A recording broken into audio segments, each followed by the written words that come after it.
Hi అండి, welcome back to my channel Indian కిచెన్కి స్వాగతం. ఇవాళ రెసిపీ వచ్చేసి చామగడ్డ కోడిగుడ్డు పులుసు అండి. ఇది అన్నంతో చాలా బాగుంటుంది. అలాగే రాగి సంగటికి కూడా తినొచ్చండి. మీరు కనుక ఫస్ట్ టైం నా వీడియో చూస్తున్నట్లయితే ప్లీజ్ లైక్ చేయండి, షేర్ చేయండి, సబ్స్క్రైబ్ చేసుకోండి, బెల్ ఐకాన్ ప్రెస్ చేయండి. 1/2 కేజీ చామగడ్డలను తీసుకొని ఇలా ఉడికించుకొని ఇలా ముక్కలుగా కట్ చేసి పెట్టుకున్నానండి. అలాగే కోడిగుడ్లను కూడా ఇలా ఉడికించి పెట్టుకున్నాను. చామగడ్డలు పెద్దగా ఉంటే ఇలా కట్ చేసుకోవాలి, చిన్నవి అయితే అలాగే వేసుకోవచ్చు. ఇప్పుడు స్టవ్ వెలిగించుకొని ఒక ప్యాన్ పెట్టుకొని ఇప్పుడు ఇందులోకి 1 టేబుల్ స్పూన్ ఆయిల్ వేసుకోవాలి. 1 స్పూన్ పోపు గింజలు వేసుకొని ఇవి వేగాక 2 ఉల్లిపాయలని ఇలా సన్నగా కట్ చేసుకొని వేసుకోవాలి. అలాగే 1/2 టీ స్పూన్ అంత పసుపు, కొంచెం కరివేపాకు, కొంచెం కల్లుప్పు కూడా వేసేసుకొని ఒకసారి బాగా కలుపుకోవాలి. ఇలా కలుపుకొని మూత పెట్టుకొని మగ్గించుకోవాలండి. ఉల్లిపాయ బాగా మగ్గిపోవాలి.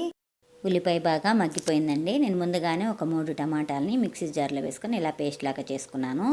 ఇలా పేస్ట్ లాగా చేసుకుంటే మనకి గ్రేవీ అనేది బాగా వస్తుందండి. ఇప్పుడు ఈ టమాటా పేస్ట్ని వేసేసుకొని ఇదంతా ఒకసారి బాగా కలుపుకోవాలి. ఇది పచ్చివాసన పోయేంత వరకు వేయించుకోవాలండి. ఇప్పుడు ఇందులోకి 1 స్పూన్ ధనియా పౌడరు, 1/2 టీ స్పూన్ అంతా వేయించిన జీలకర్ర పౌడర్ కూడా వేసుకోవాలండి. 1.5 స్పూన్ కారం వేస్తున్నానండి. మీరు ఎంతైతే కారం తినగలరో అంతే వేసుకోండి. కొంచెం కొత్తిమీర తురుము కూడా వేసేసుకొని ఆయిల్ పైకి తేలేంత వరకు వేయించుకోవాలి. ఇప్పుడు ఆయిల్ పైకి తేలింది కదండి. ఇప్పుడు చామదుంపలు అలాగే కోడిగుడ్లు కూడా వేసేసుకొని ఇదంతా ఒకసారి బాగా కలుపుకోవాలి. ఇలా మెల్లగా 1 నిమిషం పాటు వేయించుకోవాలి. ఇలా ఆయిల్లో ఫ్రై చేసుకోవడం వల్ల టేస్ట్ అనేది చాలా బాగుంటుంది. కొంచెం చింతపండు గుజ్జు కూడా వేసుకోవాలండి.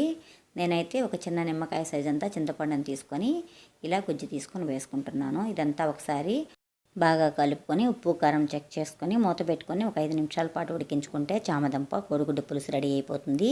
లైక్ చేయండి, షేర్ చేయండి. Thank you for watching.